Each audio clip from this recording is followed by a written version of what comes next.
তদন্তে অনুপস্থিত অর্জুন পুত্র পবন ক্ষোভ উগরে দিলেন প্রাক্তন সাংসদ।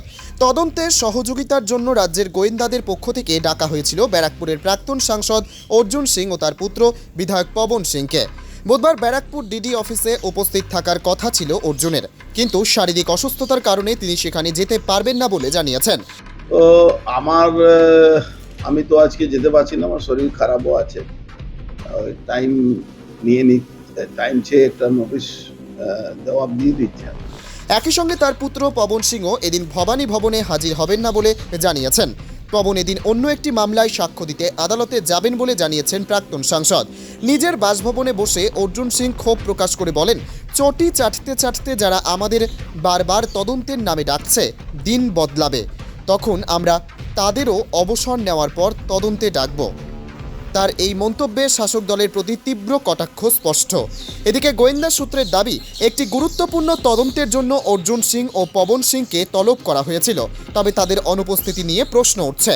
রাজনৈতিক মহলে এই ঘটনাকে কেন্দ্র করে চলছে জোর আলোচনা। প্রাক্তন সাংসদের এমন বক্তব্যে নতুন করে শাসক বিরোধী দ্বন্দ্ব উস্কে উঠেছে। পবন সিংয়ের আদালতে সাক্ষ্য দেওয়ার সিদ্ধান্ত ও অর্জুন সিংয়ের অসুস্থতার কথা আদৌ কতটা গ্রহণযোগ্য তা নিয়ে ইতিমধ্যেই প্রশ্ন তুলেছে বিরোধীরা।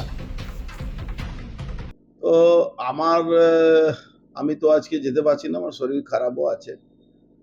টাইম নিয়ে টাইম চেয়ে একটা নোটিশ জবাব দিয়ে দিচ্ছে। আমার হাইকোর্টে একটা মামলা, ওই মামলা পেন্ডিংও আছে। তো এই জন্য আমরা একটা চিঠি দিয়ে দিচ্ছি। আমার ছেলেও মনে হচ্ছে আজকে যাচ্ছে না, ওর একটা কোর্টে সাক্ষী আছে, এনআইএ কোর্টে।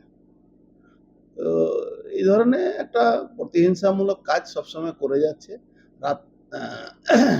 ছেলে বা আমাকে, যেহেতু আমরা বিরোধী দলে আছি, সেহেতু এটা হবে, এটা আমরা জানি এটা হবে, এটা নিয়ে খুব আমরা চিন্তিত থাকি না। না, এটা তো প্রমাণ হয়ে যাচ্ছে না কি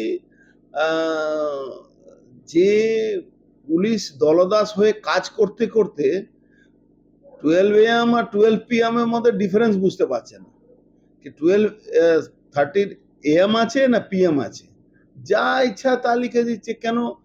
চটি চাটতে গেলে আইন ফাইন তো পড়তে হচ্ছে না বা দেখতে হচ্ছে না, ও একটা ফরম্যাট বানিয়ে রেখে দিয়েছে, ক্লিক করে মেরে দিচ্ছে, বলে এটা পাঠিয়ে দাও, এটা পাঠিয়ে দাও। আপনি দেখেছেন তো একদিনের মধ্যে 1 ঘন্টার ডিফারেন্সের মধ্যে এখানেও ডেকেছিল, আবার লালবাজার এতে ভবানী ভবনেও ডেকেছিল। মানে কোনো জ্ঞান বলে কিছু নেই। ও চটি চাটতে গেলে যারা এইসব করছে তারা মূর্খ আছে, তারা বুঝতে পারছে না কি যেদিন সময় পাল্টাবে তাদেরকে রিটায়ারমেন্ট হওয়ার পরেও আমরা ডাকবো, চিন্তা করার কোনো ব্যাপার নেই। এটা ভুলে যাবেন না কি আমরা রিটায়ারমেন্ট হলে আমরা মনে থাকবে না, বা যারা করাচ্ছেন তারা ভুলে যাবেন না কি রিটায়ারমেন্ট হওয়ার পরেও কিন্তু আমরা কিন্তু পলিটিক্সে রিটায়ারমেন্ট থাকে না। পলিটিক্সে শেষ জীবন অবধি পলিটিক্স আমরা করব। আমরা কিন্তু যারা এই দলদাস হয়ে কাজ করছেন, আইনভাবে করতেন আমার কোনো আপত্তি নেই, বেআইনি ভাবে যারা কাজ করছেন, যে পুলিশ অফিসাররা, তারা কিন্তু ভুলে যাবে না রিটায়ারমেন্ট আপনাদের হয়, আমাদের কোনো রিটায়ারমেন্ট হয় না। হুমকি না, সত্যি কথা। হুমকি কিসের আছে? এটা সত্যি কথা। আপনাদের 58 এর পরে রিটায়ারমেন্ট, একদিনও চাকরি থাকবে না। আমরা 58 পরে যতদিন বেঁচে থাকবো পলিটিক্সটা করব। আশঙ্কা কি করার আছে? খুব বেশি হলে জেলে যেতে হবে, এর থেকে বেশি কি ক্ষমতা আছে? আর ঘন্টা 2 ঘন্টার জন্য যেতে হবে, এর বেশি কি আছে? আমাদের আদালতের উপরে ভরসা আছে। যে পুলিশ জানে না কি 12 AM 12:30 AM কি হয় আর 12:30 PM কি হয়, জানে না, তো তার থেকে আমাদের আর কি আশা আছে?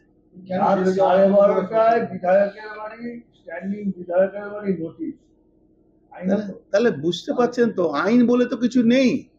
আরে নোটিশ, আপনি এখন ডিজিটাল যুগ আছে, আপনি মেলে পাঠাতে পারেন, আপনি দিনবেলা আসবেন, চিঠি দিয়ে দেবেন, অসুবিধা নেই তো। কোনোদিন তো আমরা কোনো নোটিশ নিতে আমাদের কোনো বাধা দেওয়া হয় না।